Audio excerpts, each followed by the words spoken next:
everyone. My name is Serilda McGee, and I'm the founder and CEO of Workplace Change, a human resources firm located in Portland, Oregon. Today, we have a special guest joining us today, Madison Cario. Madison is the executive director of RAC, Regional Arts and Culture Council. And I'm excited for Madison to join us for the pandemic edition of Word on the Street because RAC is doing some fantastic things for the arts community during this global crisis. And so to begin, I just want to start by thanking Madison for joining us today. Welcome, Madison. Thank you, Serilda. It's a pleasure to be here. I'm so happy to have you. Yeah. So, Madison, you and I have been talking for weeks now about the current state of the world. And through our conversations, I was just like, there were a lot of aha moments that I had of like, whoa, I never thought of it that way. Or everybody needs to think about what's possible in these ways. And so before we jump into basically sharing our personal conversations that we have, personal professional conversations that we have about workplace and culture and people and the current state of the crisis, I'd like for you to share with folks what RAC is and what your role is in RAC. You bet. So, well, what is RAC? At its core, RAC is a service organization, and we do three main things. We do grant making for arts and culture, individuals and organizations. We take care of the amazing public art collection that the city has, over 2,200 pieces, and we also work in arts education. So we work in the school district, making sure that students who receive AEAF funding, that's that arts tax, which we can talk a little bit about later, Right. get arts education in a meaningful and equitable way. The magic of RAC is how we do the work that we do. What we do is important, but how we do it is even more important because we do it with care, with love, with intentionality, and with equity. That's right. That's RAC. Right on. So the way that you define arts is incredibly different than I'd ever imagined it in the past. You actually, the way you define it, I actually saw myself as an artist, perhaps. So how do you see, what is an artist? What does today's artist look like? Well, that's a great question. We usually leave that up to the artist to decide. So I like to think about our definition of arts like sports. So, you have your professional sports, you have hobbyists, you have folks who consider themselves sports fans. They just sit and watch. So we got all these different varieties of sports. Same thing with art. So whether you're a tattoo artist or you're a creative tech or you're in film or media, arts is changing and what we consider art is changing. So we try to actually step back, stay out of the way, and let folks come to us and decide what title they want to take. Okay, so when we were talking the last time, you said an Uber driver is an artist. You said people who have their own businesses, their own companies, who kind of created something from nothing are artists. How do you see them as being artists? They're creative entrepreneurs. They are taking principles that are in the arts, interdependence, discovering who your market is, and selling and delivering these things. So there's an art form to it. So if you look at the Uber drivers that have they kind of like have a fan base. There's certain Uber drivers who are always busy, where you find that you get the same Uber driver over and over again. Now the app is set up so you can't see who you're picking up, but there's some smartness and some storytelling.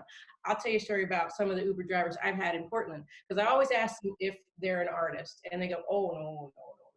Because, what do you do? Well, that's what we ask people when we get in the car. But if you leave them alone for 5 or 10 minutes, you get into this story. So I'll share one story. A young man was driving. He's like, no, I don't do art. But he started telling me the story, and he got all the way back to the point where he used to write scripts and plays. But he forgot that, right? So there's some forgotten artists in us. There was another one who told me jokes, a little bit to my dismay, but for the entire ride to the airport. 45 minutes of jokes, but he's a comedian. He's like, I always wanted to do stand-up and I've never done it. I encouraged him to get out of the car and do it, or at least record it in the car and then put it on YouTube or something. So there's an artist within all of us if we just take a break, take a beat, and think about it. Madison, again, like I said, when I talk to you, I always feel inspired. I always come away with this aha, something new to think about. And I'm like, yeah, I'm an artist. I'm a creative, right? I get to express myself through the magic of human resources, which doesn't feel all that creative all the time. but it is hella creative. So Mm. thank you for putting a little sparkle in my Yeah. eye too. All right, so let's talk about COVID-19. Let's talk about the impact that it's having to our region, to the Portland metropolitan area specifically. What impact are you seeing it have in the creative and the arts sector and community? Yeah, well, it's devastated the entire sector. Same as hospitality industry, sports, arts, anything that requires people to come together is a little bit on hold now. Yeah. What I've also seen is pivots. I've seen organizations change their missions and do new things, like the Portland Baroque Orchestra. Um, the ED called me a couple weeks ago and she said, Madison, we haven't met yet, but I have an idea. And she proceeded to tell me how they were going to stop doing what they were doing and do live stream of local shows only. Change their mission, got approval from the board. The reason that they were able to do this was they bought the equipment out of need a couple of months earlier because there's not a huge Baroque audience here in Portland, so they would live stream and get a much larger audience. They know how to do it, and they figured, why wouldn't we do this? So I watched this organization pivot from their art form that's still in their body, their embodied practice, but to doing something that's for us while also still serving them. So I see both devastation and innovation. And I think it's important to acknowledge and hold space for both. Right on. So the devastation, let's pause there for a bit. Do you consider RAC to be a government, like, is it quasi-government, or you all consider yourselves to be like, just, we are a government organization? How would you define that? We are a quasi, leaning more towards the independent side. Okay.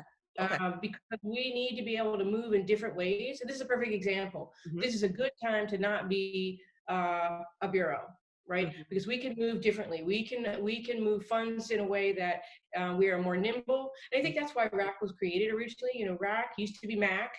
I don't know what our name will be next, but hopefully it doesn't rhyme with RAC or MAC. Right.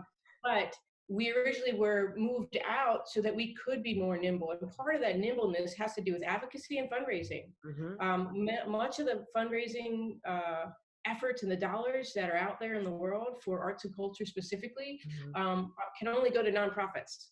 Yeah. So that was really one of the pushes, literally push RAC out the door from MAC to RAC so that we could be more nimble and be more responsive. And that is the direction that we've moved in. And COVID-19 has really just, we're in warp speed. So these are the dreams. I mean, I've been here for a little over a year. I did a restructure of the organization to focus in on not just our programs and what we do, but really on this advocacy and fundraising. Yeah. Super important. New money in the door, bigger pie, not cutting the pie up differently. And boy, are we on warp speed now. So now we're getting to do all those things, but just really fast. Really fast. That's right.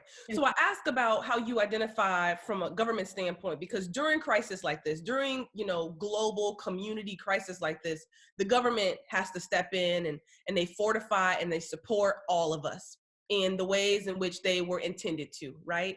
RAC is also doing that. I would love for you to share with folks, what RAC is doing to support entrepreneurs and artists, and who it is you're partnering with to get these things off the ground. Yeah, I'll start by saying the city is our biggest and best partner. Yeah. And the city, we talk about the city as if it's one thing. We all know the city is many individuals and units, and each of them have their own constituency to take care of. I got stuck on that one. And their own needs and their own funding, right? Super important. So, and they have different perspectives, and all those perspectives are important.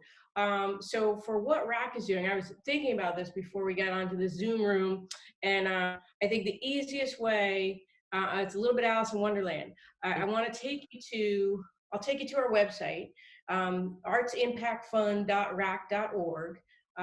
We'll put that up later. But when you scroll down a little bit on that page, you're going to see 3 links, 3 doors. On your left, there's an orange door.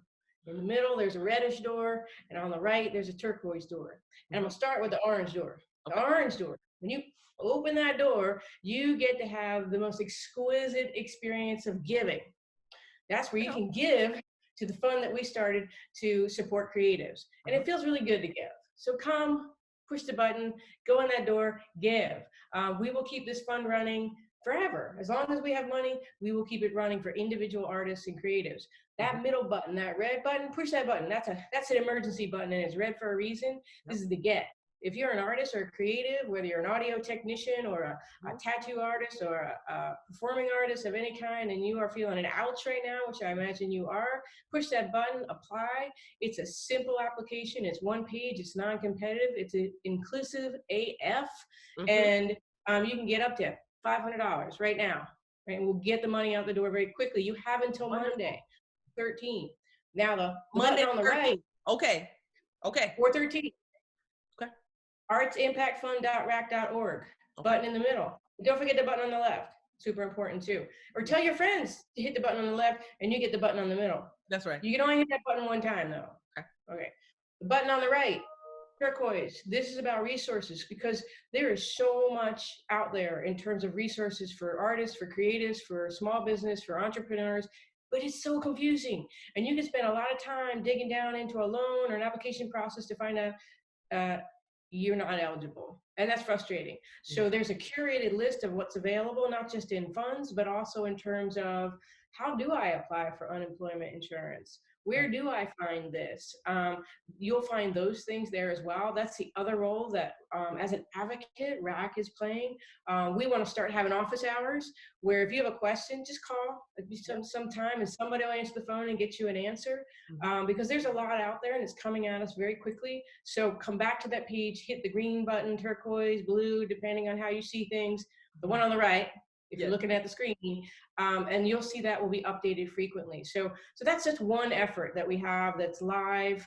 It will, again, that artist fund, the first phase will close on Monday, I believe at 5 p.m. There'll be a phase 2 as long as people keep hitting that button over there. That's right. Collective impact. I want to talk a little bit about collective impact because we talk about that a lot at RAC. And this is what we've been doing. In addition to what RAC is doing, we have been gathering our partners, other arts and culture funders around the state to say, ask the question, what can we do better together that we can do apart, right? This is a big deal. I can't tell you, but we're real close.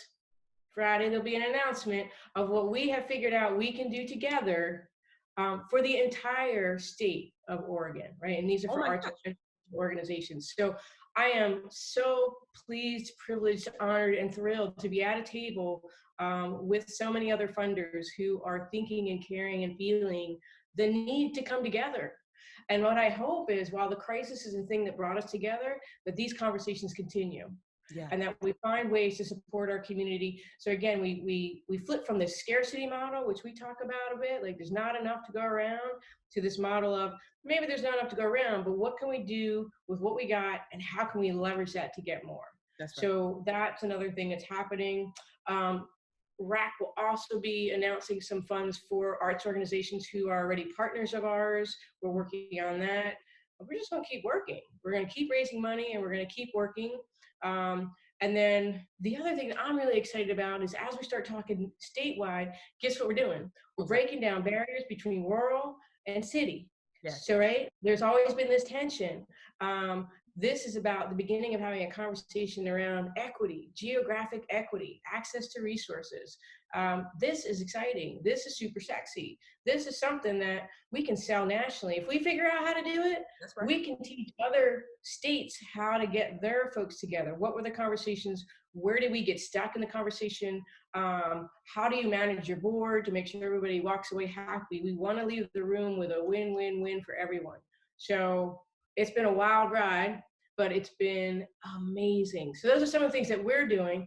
It's not enough, but the other thing that we're doing, and this is the one that I get super nerdy and excited about, one of my past lives, I was a librarian, is collecting data. I know. There's a lot of things that folks don't know about me yet, but hang out and you will. So data. So RAC did a survey just to see, get a sense of what's the loss for the field just through May.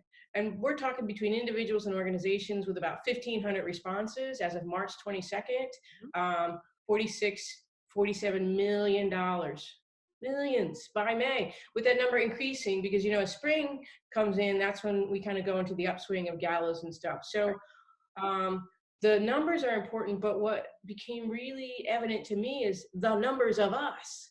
We got folks from 27 different counties responding to that survey. We're everywhere. And we can't when we're not seen, right? So this invisibility. So what we've been focusing on is working with Music Portland, working with the Film Consortium, working with the Venue Consortium. Like, how do we start collecting all the lists of all the who's we are? This is like who's in Whoville, and what happens when we start counting us all, right? You want to talk about collective impact, collective bargaining, and like some real power. What if all the fields started standing up together in this what I feel is happening is this re-emergence and revaluing of interdependence, Yes. as opposed to independence. And boy, it can't come at a better time. And I want to make sure we hold on to that post-crisis. That's right. That's important. Well, when you and I spoke a few weeks ago, and this is before you had started making and establishing all of these partnerships, which I knew was going to happen, you were talking about connections, right? The ability or the opportunity, there being an opportunity for the business sector and the public sector to join forces, for the philanthropic sector and the arts sector and the public and the business sector to join forces and to wrap our arms around each other, to support each other through this crisis. You had some pretty unique and creative ideas. I mean, even from job sharing, you know, figuring out if there were additional government jobs, since government, you know, is one of the few outlets that still has monies in it during this crisis. How can we employ temporarily, short-term, employ folks, not just give them money, but also give them an opportunity to work and contribute to us healing and recovering from this pandemic. Were there any additional ideas that came to your mind on different ways for us to be able to partner? This is a great question. I mean, what happened between when we talked and now, though, is a shelter in place, and that kind of put a kibosh on a lot of those ideas. Yeah. It's kind of hard to do anything when you can't leave your house unless you're essential. So I think in the retooling of that, it's thinking about this time where we are kept apart from each other. We can spend planning for what we're going to do. So as soon as that gate is lifted, we are running and we are full throttle rebuilding. And so I think about things like I think about dance and dancers. That's an embodied practice, and it's about wayfinding. And we think about even right now in the current crisis, as you see the tents set up across New York and Louisiana, New Orleans, there is a movement score that is safer and natural for ways for your body to move in tight confined spaces that have strict protocols, right? Yeah. So wouldn't it be great to employ some choreographers to help set those spaces up so you don't have to learn as you're moving, literally, which is dangerous in this case, right? So like how can we get a little bit ahead of this and use the embodiment that we have? Like, how can we have theater artists teach well, frankly, everyone how to use Zoom so that they come across as confident, right? Because a lot of folks are really struggling with this new platform, and if you don't sound confident, people aren't going to believe you, and they may not do what you're saying, right? And so I think it's real. I watched it, you know, yesterday, right? It's like different people have different you know, ways of dealing with this platform. And then how can we invite the creative tech sector to help us? So some folks, you know, their camera, like my camera's here. Some folks, the camera's down on the keyboard. But if you're not thinking about that, you go and you start typing and we just see your fingers. Right.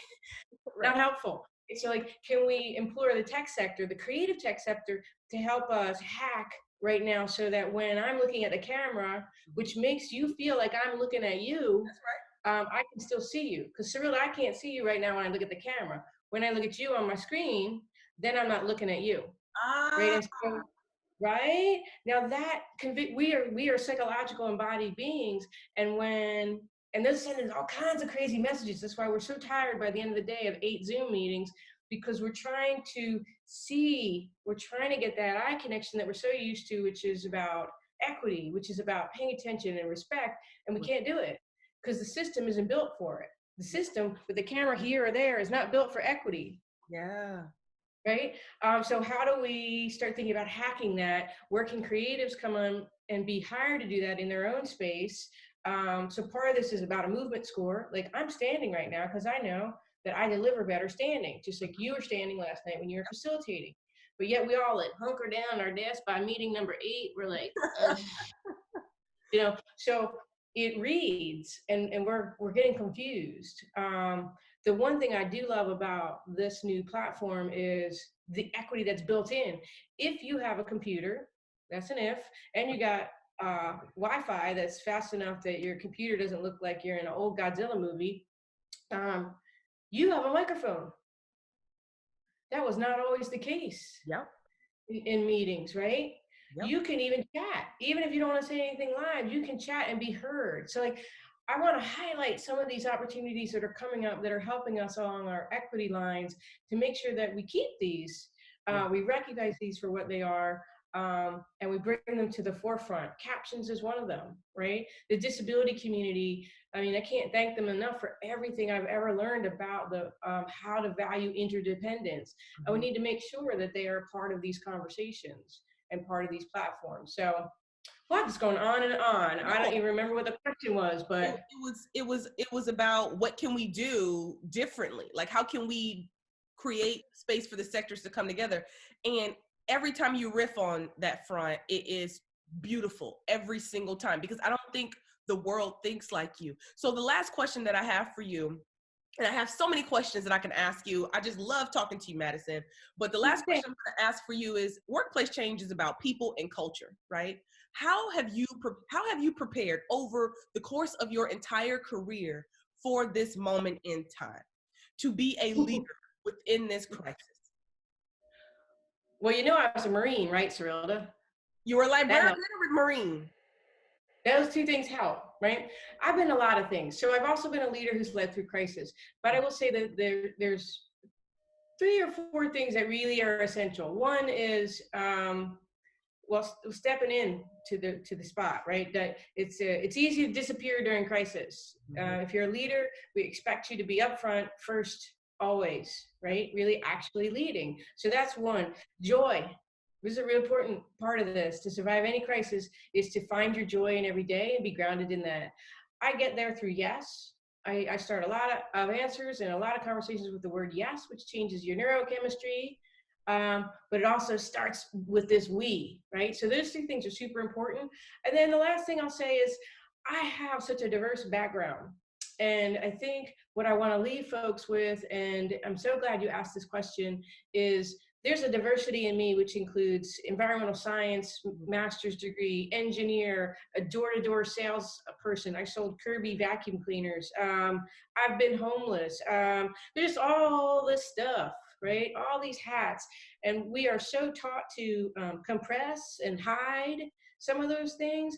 And yet we need every one of those experiences, every one of those diversities in ourselves to come forward right now, and then bring that into the space and into the room. So I think if I think about anything what's prepared me to be a leader in this moment in time is every stupid job I've ever had. I was like $10 an hour. Do you want to buy a $2,000 vacuum cleaner? No, thank you. Okay. Whatever it took to have to ring that doorbell. We have a lot of doorbells to ring right now, right? As a community, we say, and to be humble enough to be able to say, I need help. That's the best thing that a leader can do is to recognize what they have and to recognize their team and empower their team and say, we need help. Yep. We need help. We can't do it alone. Interdependence. I think that's what I've learned. Absolutely. Well, Madison, it has been my pleasure to spend some time with you. I'm so excited that we were able to meet with you before the expiration of the grants that you are providing to artists. I'm going to have a link at the bottom of this video for everyone to be able to click it and gain access to it, not only to receive, but also to give. So I'm going to make sure people are aware of all that is available through RAC and the partnerships that you've established. I'm also going to let them know to be aware of some announcement that's happening tomorrow, correct? Friday, a big announcement. I think, yeah. That's our plan. Okay. Plan. We keep planning and the world keeps changing. So it's coming. That's right on. So if you can send me a link to where it is to drive people to become aware of whatever's coming down the pipe, folks need to know. People need to know and be aware of what resources are available, what services are coming their way. We talked to Kimberly Branham at Prosper Portland.